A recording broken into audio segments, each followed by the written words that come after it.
شیخ بو علی مصری رحمۃ اللہ تعالی علیہ فرماتے ہیں، فرمایا میرے پڑوس میں ایک مردوں کو غسل دینے والا رہا کرتا تھا۔ ایک دن میں اس کے پاس گیا، میں نے کہا تم نے اپنی زندگی میں جو سب سے زیادہ عجیب و غریب مردہ دیکھا ہو مجھے اس کا حال بیان کرو۔ وہ غسال عجیب و غریب واقعہ سناتے ہوئے اس نے کہا کہ ایک نوجوان میرے پاس آیا، 25 سالہ نوجوان تھا، بہت ہی خوبصورت تھا، اللہ تعالیٰ نے اس کو بڑے ہی حسن سے نواز رکھا تھا۔ میرے پاس آ کر کہتا ہے کہ میرے گھر میں ایک میت پڑی ہے، اس کو غسل دو گے؟ میں نے کہا کیوں نہیں دوں گا۔ کہا آؤ پھر میرے ساتھ چلو، میت کو غسل دینا ہے۔ کہتا ہے میں اس نوجوان کے پیچھے پیچھے چل پڑا، خوبصورت نوجوان آگے آگے، میں اس کے پیچھے پیچھے ہوں۔ اپنے گھر کے دروازے پر کھڑا کر کے خود اندر چلے گیا، میں باہر رہ گیا، میں اس کا انتظار کرنے لگا۔ تھوڑی دیر گزری ہی تھی، کچھ لمحے گزرے ہی تھے، اس کی بیوی روتے ہوئے، آنکھوں سے آنسو بہاتے ہوئے، اس کی آنکھیں چھم چھم برس رہی تھی، آنسو چھم چھم برس رہے تھے، روتے ہوئے آئی، مجھے کہتی بھائی اندر آؤ، میت پڑی اسے غسل دو۔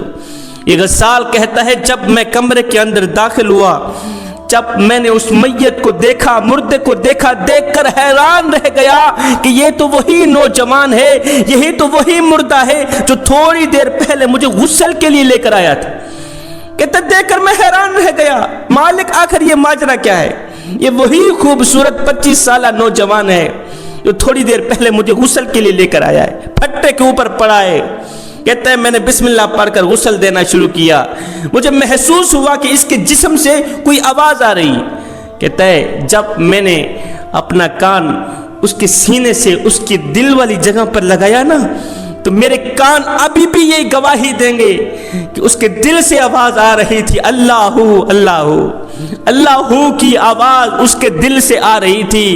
مر گیا ہے، جان نہیں رہی اندر، روح اندر نہیں رہی، پھر بھی اس کا دل پکار رہا ہے اللہ اللہ، چہرہ نور کی طرح چمک رہا ہے۔ خیر میں نے اسے غسل دیا، غسل دینے کے بعد اس کو کفن پہنایا، اس کے جنازے میں شریک ہوا، جنازہ پڑھا۔ جنازہ پڑھنے کے بعد جب اس نوجوان کی تدفین کرنے لگے، دنیا دیکھنے والی تھی، دیکھ کر حیران رہ گئی کہ اس نوجوان کا جو چہرہ تھا اللہ اکبر چاند کی طرح چمک رہا ہے، اور سب سے بڑی بات اس کی قبر میں ایسا لگتا تھا جیسے گلاب کے پھول اگے ہوئے ہیں جن کی خوشبو سے قبر میں عطر پھیلا ہوا ہے، قبر میں خوشبو پھیلی ہوئی۔ اللہ اکبر، ایسے لگتا تھا جیسے کہ جنت کی تمام کھڑکیاں کھول دی گئی ہیں اور قبر جنت کے باغوں میں سے ایک باغ بنی ہوئی۔ خیر اس نوجوان مرد کلندر کی تدفین کی گئی۔ تدفین کرنے کے بعد لوگوں نے کہا کیوں نہیں اس نوجوان کے گھر چلتے ہیں، اس کے گھر والوں سے پوچھتے ہیں کہ آخر یہ نوجوان کون سا ایسا عمل کیا کرتا تھا جس کے بدلے اللہ تعالیٰ نے اس کو دنیا میں ہی بخش دیا ہے، اتنی بڑی جزا ملی۔ یہ سارے لوگ اس کی بیوی کے پاس گئے، کہا تیرا شوہر کون سا ایسا نیک عمل کیا کرتا تھا؟ اس کی بیوی نے کہا میرا شوہر 5 وقت کا نمازی تھا، غریب تھا، موچی تھا، جوتے سیتا تھا، جوتے پالش کیا کرتا تھا۔ ہائے 15 سال پہلے کی کہانی ہے، میرے شوہر کے دل میں ایک شوق پیدا ہوا کیوں نہ میں حج کرنے کو جاؤں۔ میرے شوہر نے ایک ایک آنا اکٹھا کیا کہ پیسے اکٹھے ہو جائیں، میں حج کرنے جاؤں گا، اللہ کا گھر دیکھوں گا۔ کہتے ہیں بڑے عرصے بعد، بڑی جد و جہد کے بعد، بڑی کوشش کے بعد میرے شوہر نے حج کے لیے پیسے رقم پوری کی۔ رقم پوری کرنے کے بعد میرا شوہر اتنا خوش تھا کہ میں ان آنکھوں سے جاؤں گا، اپنے مالک کا گھر دیکھوں گا، آقا کا گھر دیکھوں گا۔ کہتا ہے میرا شوہر حج کرنے جا ہی رہا تھا، جاتے جاتے میرے شوہر نے دیکھا ایک عجیب و غریب منظر دیکھا کہ ایک جانور مرا پڑا ہے، حرام ہوا پڑا ہے، اور ایک خاتون ہے جو اس جانور کا گوشت کاٹ رہی ہے۔ جانور کا گوشت کاٹ کر خاتون اپنے گھر لے کے آئی، میرا شوہر بھی اس کے پیچھے پیچھے چل آیا، دیکھوں تو صحیح کہ آخر یہ حرام گوشت کرتی کیا ہے۔ وہ گھر لے کر آئی، اس کو صاف کیا، ستھرا کیا، صاف کرنے کے بعد اس کو دیگچی میں ڈالا، اس کو پکایا، اس کے گھر 5 بچے تھے، خود بھی کھانے لگی، بچوں کو بھی کھلانے لگی۔ کہتی ہے میرا شوہر اس کے گھر کے اندر گیا، کہا مائی میرا دل گوشت کھانے کو چاہ رہا ہے، مجھے ایک گوشت کی بوٹی مل جائے گی؟ اس خاتون نے کہا نہیں بھائی، یہ گوشت ہمارے لیے حلال ہے مگر تمہارے لیے حرام ہے، میں آپ کو ہرگز نہیں دوں گی، یہ گوشت تیرے لیے حرام ہے، میں لاوارث ہوں، میرا کوئی وارث نہیں ہے، ہمسائے میری مدد نہیں کرتے، شوہر میرا فوت ہو گیا ہے، 5 میرے بچے ہیں، کوئی دیکھ بھال کرنے والا نہیں، کوئی کھانا کھلانے والا نہیں، میں جا رہی تھی، بچے رو رہے تھے، حرام جانور مل گیا، گوشت لے کر آئی، خود بھی کھائی، اپنے بچوں کو بھی کھلایا ہے۔ یہ سنتے ہی اس نوجوان کے پاؤں تلے زمین نکل گئی۔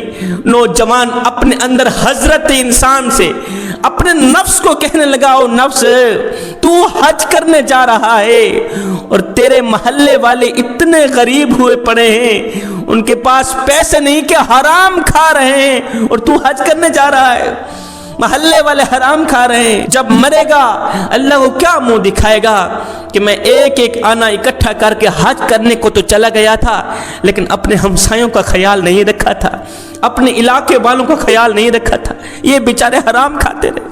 کہتی وہ سارے حج والے پیسے میرے شوہر نے اس خاتون کو دے دیے کہ تو بھی کھا، اپنے بچوں کو بھی کھلا، بس میرا حج ہو گیا ہے، گھر چلا آیا۔ کچھ دن بعد ایک بزرگ ہمارے گھر آئے، ایک اللہ کے ولی ہمارے گھر آئے، میرے شوہر کو کہا میاں مبارک ہو تجھے، اللہ تعالیٰ نے اس سال کسی کا حج قبول نہیں کیا، اس سال صرف تیرا حج قبول ہوا ہے۔ کہتا ہے میاں میں تو حج کرنے گیا بھی نہیں ہوں۔ کہتا ہے واقعہ کچھ اس طرح کا ہے کہ میں اللہ کے گھر میں سویا ہوا تھا، میری آنکھ لگی، میں نے خواب میں دیکھا 2 فرشتے آسمان سے زمین پر اترے ہیں، ایک دوسرے سے پوچھ رہے ہیں کہ اس دفعہ کس کا حج قبول ہوا ہے کس کا نہیں ہوا۔ ایک فرشتہ کہتا ہے اس سال کسی کا حج بھی قبول نہیں ہوا اور جس کا حج قبول ہوا ہے وہ آیا بھی نہیں ہے۔ اچھا کس کا حج قبول ہوا ہے؟ کہتا ہے وہ ایک موچی ہے، فلاں علاقے کا، فلاں شہر کا، فلاں گاؤں کا، فلاں محلے کا رہنے والا ہے، وہ آیا بھی نہیں ہے، اس کا حج قبول ہو گیا ہے۔ غریب کی مدد کیا کرو۔ اس نے ایک غریب خاتون کی، غریب بچوں کی مدد کی، کھانے کے لیے پیسے دیے، کھانے کے لیے روٹی دی، حج کرنے نہیں گیا، اس کا حج قبول ہو گیا ہے۔ جیسے ہی اس کے منہ سے ایک جملہ نکلا تھا کہ بس میرا حج یہی ہے، اللہ تعالیٰ نے فوراً ہی اس کی یہ دعا قبول فرمائی اور میں تو حج کرنے نہ بھی جا تیرا حج قبول ہو گیا ہے۔ یہ واقعہ گزرنے کے بعد ایک دن میرے شوہر نے دونوں ہاتھ اٹھائے، عرض کی مالک میرا حج تو قبول ہو گیا، اب میں بس تیرا ہی دیدار کرنا چاہتا ہوں۔